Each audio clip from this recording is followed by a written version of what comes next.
Hi வணக்கம் நண்பா நண்பீஸ். பள்ளி கல்வித்துறையில மிக முக்கியமான அறிவிப்பு வெளியாகியிருக்கு. நீண்ட நாட்களா போராடி வந்த பகுதி நேர ஆசிரியர்களுக்கு பள்ளி கல்வித்துறை அமைச்சர் அன்பில் மகேஷ் பொய்யாமொழி ஒரு மகிழ்ச்சியான செய்தியை சொல்லியிருக்காரு. சம்பள உயர்வு எவ்வளோ? மார்ச் மாதம் சம்பளம் கிடைக்குமா? தேர்தல் வாக்குறுதி என்னாச்சு? இடைநிலை ஆசிரியர்களுக்கு என்ன பதில்? எல்லாமே டீட்டெயிலான பதிவுல பார்க்கலாம். முதல்ல அமைச்சர் வெளியிட்ட அந்த முக்கியமான அறிவிப்பு பார்த்துடலாம். தமிழகத்தில் அரசு பள்ளிகளில் பணியாற்றக்கூடிய பகுதி நேர ஆசிரியர்களுடைய ஊதியம் இப்போ வாங்குற 12,500 15,000 உயர்த்தி வழங்கப்படும்ன்ட்டு அன்பில் மகேஷ் பொய்யாமொழி அறிவிச்சிருக்காரு. அது மட்டும் இல்லாமல் வழக்கமாக பகுதி நேர ஆசிரியர்களுக்கு மே மாதம் சம்பளம் கிடையவே கிடையாது.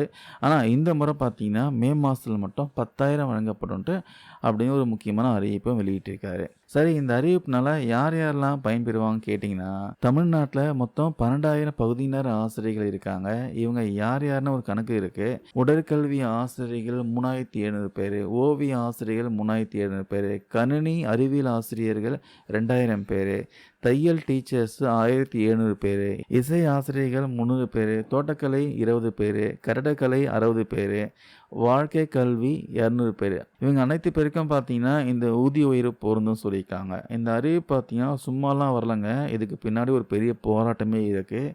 ஜனவரி 8ஆம் தேதியிலிருந்து சென்னை பள்ளி கல்வித்துறை வளாகத்தில் இவங்க தொடர் போராட்டம் நடத்தி வந்தாங்க. இவங்களுடைய முக்கியமான ஆதங்கம் என்னென்னா, எங்களுக்கு போனஸ் கிடையாது, மருத்துவ காப்பீடு இல்லை, பிஎஃப் கிடையாது, இறந்து போனால் குடும்பத்துக்கு நிவாரணம் கிடையாது, பென்ஷனும் கிடையாது, இப்படி எந்த சலுகையும் இல்லாமல் வெறும் தற்காலிக ஊழியர்களாகவே எங்களை வச்சுருக்காங்க அப்படின்னு இவங்களுடைய ஆதங்கமாக இருக்குது. 12,500 சம்பளத்தை வச்சு குடும்பத்தை எப்படி நடத்த முடியும்?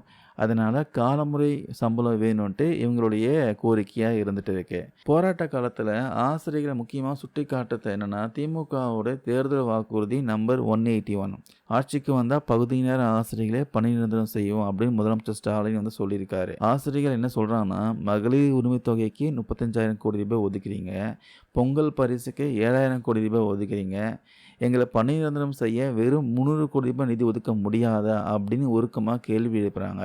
இதையே ஒரு கொள்கை முடிவாக எடுத்து அரசாணை வெளியிட்டு பொங்கல் போனஸோடு சேர்த்து எங்களை பணி நிரந்தரம் செய்யுங்க அப்படின்னு அவங்களுடைய கோரிக்கையாக இருக்குது. இதே நேரத்தில் இடைநிலை ஆசிரியர்கள் சம வேலைக்கு சம ஊதியம் கேட்டு போராடி வராங்க. அவங்க கூட பேச்சுவார்த்தை நடத்தின அமைச்சர் அன்பில் மகேஷ் பொய்யாமொழி இடைநிலை ஆசிரியர்களுடைய கோரிக்கை விஷயமா முதலமைச்சர்கிட்ட பேசி விரைவில் நிறைவேற்றப்படும் அப்படின்னு உறுதியாக சொல்லியிருக்காரு.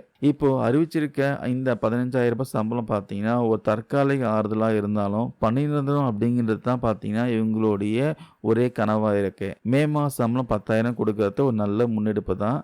ஏன்னா இத்தனை வருஷமாக மே மாதம் வருமானமே இல்லாமல் கஷ்டப்படுறவங்களுக்கு இது கொஞ்சம் உதவியாக இருக்கும். ஆனால் பணி நிரந்தரம் எப்போ நடக்குங்கிற எதிர்பார்ப்பு பார்த்தீங்கன்னா இன்னமும் அப்படியே தான் இருக்குது.